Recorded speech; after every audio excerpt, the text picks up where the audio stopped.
So I wanted to show you this shorts video recording setup where we've got one light, we've got a mic on a boom arm, and we've got a camera set up in portrait mode. And this is designed so you can quickly and easily record. I do have a full studio, my main studio. This is just set up in the corner of my office, and it helps you to see how you can set up a camera, even if you're not filming shorts, in a very tight, small space. So what I'm going to do is I'm going to take you through all the little tips and tricks I've used to build this up and talk you through the processes, the lighting, the audio, so that you can do something similar yourself. So there should be lots of tips and tricks I'm sharing here for your own setup. You don't need all this equipment necessarily. This is equipment I tend to have kicking around because I've had years doing video production and I've cobbled it together to create this setup. But I think there'll be a lot of useful information in here if you're new to filming or you want to take shorts where you're on camera up to maybe a higher recording level, or you want to create shorts quickly. You just want to hit record, get your short, put that on the computer, give it a quick edit and put it up. And the reason we do that with shorts is because shorts are quite disposable. In most of the sites where you upload them and you've got maybe a 48-hour window a lot of the time where they might impact. Some might take off and go viral later, but most shorts are dead within 2 days. This is why we don't want to spend a lot of time recording shorts, and at some point in the future, I'm going to do a full breakdown of my own experiments, which I'm still working on in the shorts format across many platforms, so keep an eye out for that. But let's get into the video. Let's have a look at a few different things, a few different tips that you might use. So the first thing I want to do is explain this very simple lighting setup. So this is a 660 LED Neewer light, and it's just bouncing off the ceiling, and you can see an angle forcing the light to bounce up and then down towards me and to light me. Basically, when I'm standing in front of the camera, and I'll show you what that looks like a bit later, what you're seeing is just the light bouncing off a white ceiling and straight down onto me, and it's a single light. Now, I do have other lights that I switch on and use, and I'll show them in use later so you can see the difference. But for now, that is typically enough for most shooting situations. Now, I've used a 660 LED light like this because it's going to give a bit more power than the 480 LED, for instance. And the other thing is as well, we've got it nice and high, nice and close, so the bounce is quite strong. So we're essentially turning the ceiling into our light source. So this is quite similar to the light you'd see on a cloudy day where the sun's just poking through the clouds a little bit. And that's what you're getting. The other thing with this setup is, as you can see, it's very compact. So I don't need a big light source filling my room up. Remember, we're trying to create a filming situation in the corner of a room. So if you're thinking about filming in the corner of a room, this is the sort of setup you're going to be looking at. And this is a very simple trick to help you get good lighting. Now, if we look at the bottom of this heavy-duty stand, we want a heavy-duty stand because we're putting some other things on this stand. We have some ankle weights. These are just basic ankle weights used for training, and I use these in my studio to anchor any of these types of stand. Very handy. Got loads of these, use them all the time. The legs are quite close together, but these ankle weights make sure that the weight sits on the bottom. These are 2.5 kilo each because it's 5 kilo for the set. But you can get heavy ones that are 5 kilo each, but I find this is enough for this simple setup. Now, in terms of audio, I'm just using a RØDE VideoMicro here, and I usually use it with a dead cat on it. So it gives a tiny bit of noise reduction. If you think about it, they're designed to remove wind. If you've got fan noises, they can help. That's connected on a Magic Arm to this Neewer Extension Arm. The reason I've done this is I want the mic as close to my voice as possible, and I want it out of shot. So I want to just be able to stand in front of the camera and record. And then we've just got it attached to another Magic Arm and a clamp here, which attaches to the light stand. So I've got the light stand with the clamped extension arm running all the way up to the microphone. Obviously, I recommend this cable if you're going to be using an extension cable. This is a cable from RØDE, so you know it's going to work. There are headphone extension cables, and I've tried some, and I'm not sure they worked very well. So this one from RØDE was very good, because then I connect the normal microphone attachment into the extension. That goes into my camera. So that's my basic sound setup, perfectly suitable for shorts videos where you just need your audio to be clear and of a relatively decent quality. Now, in terms of the backdrop, all I've done here is put a long curtain pole on my ceiling. Now, this has 6 screws. It's an extended curtain pole. It has 6 screws that go into the ceiling. When it comes time to take it down, it's not going to be a little bit of filler, a little bit of paint. You won't see it. So I try to do non-destructive in my office. My studio, I tend to bolt everything to the wall, but in my office, I try and keep it non-destructive because I'm often playing with different setups and I don't want to make anything too fixed. And you're going to see that throughout the whole setup because it's all stands. I'm not mounting it to the wall. And that also then makes it mobile. Now, in terms of backdrop, all I've got is 2 grey floor to ceiling length curtains. Now, I use these because sometimes I will film, you might see some of my shorts where I've got red and blue LEDs shining on a curtain. Grey takes LED lights and it translates them into their normal color. So I use a white backdrop, the colors will be washed out, the reds and the greens from the lights will be washed out. And if you use black, it won't light them up enough. So grey is a good color to light if you're using LED colors in your background. So if you just want to create a simple background in a room, this is a great way of doing it. You just put some curtains up, they concertina like this, and then you can just film against them. And then the other advantage of that is I've got storage behind here for equipment. And that's a good way of concealing that when I'm filming. Yeah, so that's the backdrop. Very simple, pole, curtains. So what I'm using for my camera here, and you don't have to do this, you could literally do this with an iPhone. But what I've got here is a Canon EF-EOS M50 Mk. Brilliant little camera. Now what I've done is I've put a Viltrox speed booster adapter on that, and that allows me to put old EF lenses, Canon legacy lenses on this camera. Now the speed booster, let's talk about that first. That gives me a full stop of light more. So what that means is this is a 24-105 Canon EF lens. It's f4 and that's the aperture, it's f4. That speed booster essentially turns it into a 2.8. So I've got a 2.8 24-105 lens in this setup, and that's amazing. So a 2.8, if I was going to go and try and buy that in a lens, I'd be spending thousands and thousands. So with the Canon M50, the Viltrox speed booster, and the Canon EF 24-105, I have a really powerful little setup. I can shoot real close, long. Obviously, it creates a little bit of softness whenever you put an adapter between the body and the lens, but with video, it doesn't really matter. And you can always sharpen up a little bit if you're not quite happy. Now, these 24-105 lenses, these are everywhere on the second-hand market, and they're brilliant lenses. And you're essentially turning them into a 2.8, so they get even better. The reason there's so many of them was they were the kit lens for the full-frame bodies of Canon from like 10, 15 years ago. Brilliant lenses, nothing wrong with them. And if you can get one, you can pick them up quite cheap. I think I paid about £300 for this lens, which might sound a lot if you're not used to buying camera gear, but if you're used to buying camera gear, you'll know that's a good price. So that is a really great setup as a camera now for my shorts, or even as a secondary camera for when I'm filming other stuff. I've then got that mounted, side mounted on a simple bracket, which also has a mount here, which I have a Feelworld reference monitor attached to. So my camera and the Feelworld's attached to that. And then that's on this old, what is it, a Velbon DV7000. Shame you can't buy these anymore. Love these tripods. I think I've got 2 or 3 of them.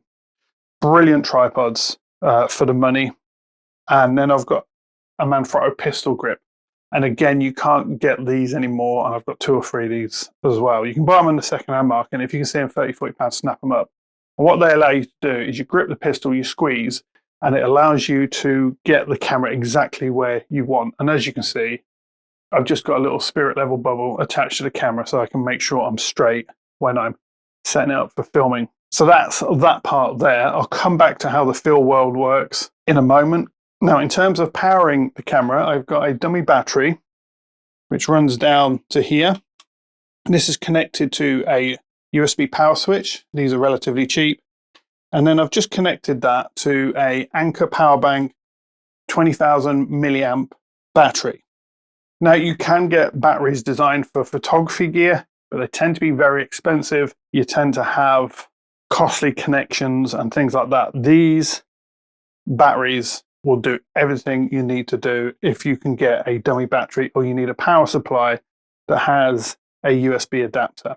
These will power nearly anything. I've got loads of these things, use them everywhere, and that allows then the camera itself to be ran for a longer period of time, because what you find with the M50 Mark II batteries, they tend to run out relatively quickly. Once you start filming, you're doing a day's worth of filming, you'll be constantly changing batteries.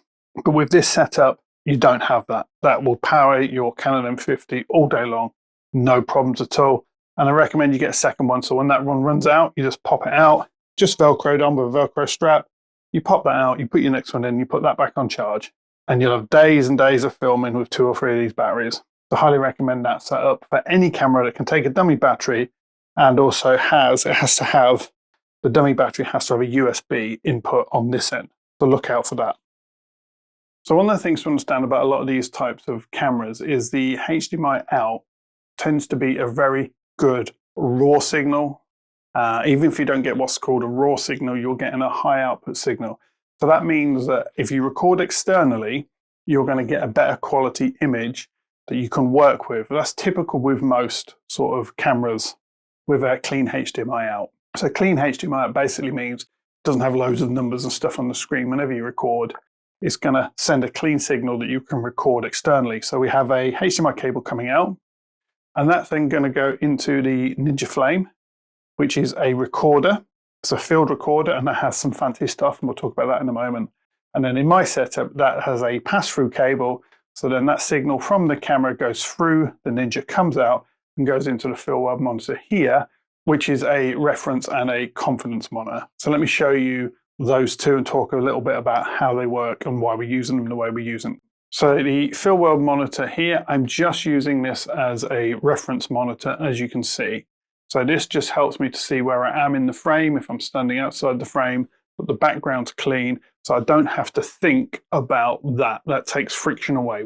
So the core thing with this setup is reducing friction when you're recording. When you're recording and you're on camera, you don't want to be distracted by the lights, by the audio, by whether the camera's working or not. That's why we have a confidence monitor, or what we often call a reference monitor. I can be confident in the shot.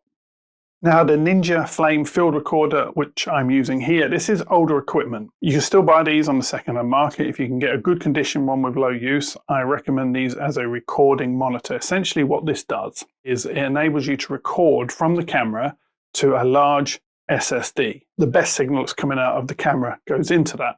But you'll also notice it looks black and red, and that's because I've got it in a peaking mode, and this has lots of different modes, but I'm in a peaking mode where it shows black, and the only thing it's showing as red is what's in focus. So I know, for instance, as I move forward, I'm out of focus. As I move back, I'm in focus. So again, what this is doing is this giving me confidence. Now you can get monitors that do both these together. I'm just doing it this way because I have both monitors and it's the optimal setup. But the key thing to understand here is when you're filming, you want to be able to see yourself.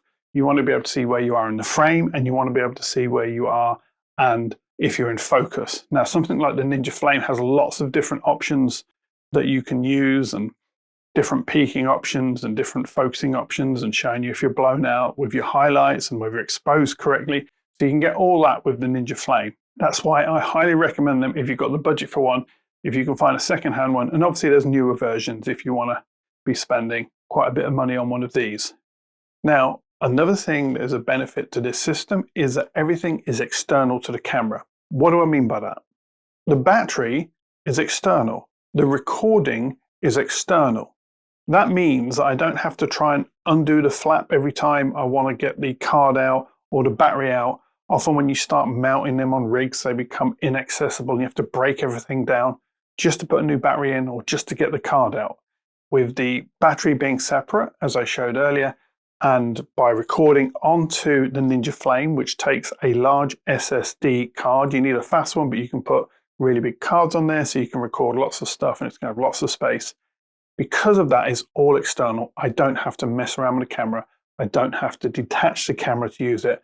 I don't have to move it around. And this is one of the big benefits of that frictionless system we talk about in the video, about not creating friction in your recording. Now, while I'm filming this, just notice how I've set it up. I've just got a desk mount bracket on the edge of my desk, and I've just got a little arm on it. I could have just clamped this to the stand here, but the reason I didn't do that is because when I take out the cartridge from the back, which the SSD sits in, it can be a little bit stiff and you might have to sort of grab hold of it sometimes. So that's why I've done it like that. But there's a little tip if you want a mounting solution for something like a field monitor. Now, the other thing is the Ninja Flame, like most of these field monitors, can be a little bit noisy. So getting it a little bit further away from the microphone is always a benefit. So here we can see it's all in action. This is me recording now on the short setup in a shorts format. I'm looking into the camera. I can reference my reference monitor, make sure I'm in the right place, make sure that the lighting is good. I'm probably a little bit hot on my forehead right now. I'll probably turn that down a little bit. And I can then also look over there at my recording and I can see I'm in focus because I can see the peaking. So I've got reference and I've got peaking. You could all have that in one place. Looking into the camera, the mic's close, I've got one light bouncing off the ceiling, and this is what you're going to get. Now, obviously, you could use this for a full YouTube recording, normal landscape mode. You don't have to do portrait like I'm using it for shorts here. Obviously, I'm quite close to the background here because that's fine for me, but you could aim this at any part of the room so you don't have to be like close to the background like I am. I'm also now going to switch on my other two lights just to give you an idea of what they look like. So this is the normal light, one light bouncing off the ceiling, which is going to be adequate for most filming setups. But what I'm going to do now is switch on another light over there. And that's going to add a little bit more light on this side. I'm going to get a little bit more fill. And now I'm going to add my little rim light, which is on this side. And now you can see that's added even more fill on this side. So you can see how those lights do add a little bit more light and lift the image in the background a little bit. If I switch them off, you'll see they're not necessary. One light like this is adequate for most videos and it gives a certain look. It does slim the face a little bit if that's something that's important to you. So there you go. That's a very simple lighting setup you can use. So there you have a small recording setup which you can use in a room so that you can record for TikTok, Instagram, YouTube Shorts. And it's also friction free. That means that I can just record, I can switch everything on, and I can have confidence that everything's okay and I can just concentrate on my delivery. And that then removes that robotic element that we can sometimes have in our presentation from standing in front of a camera because we're worrying about the lighting and the microphone and everything else. Having a frictionless environment actually helps you to present better because now you can focus on your presentation. If you found this interesting and you're interested in video production, especially from an entrepreneurial perspective, then like and sub.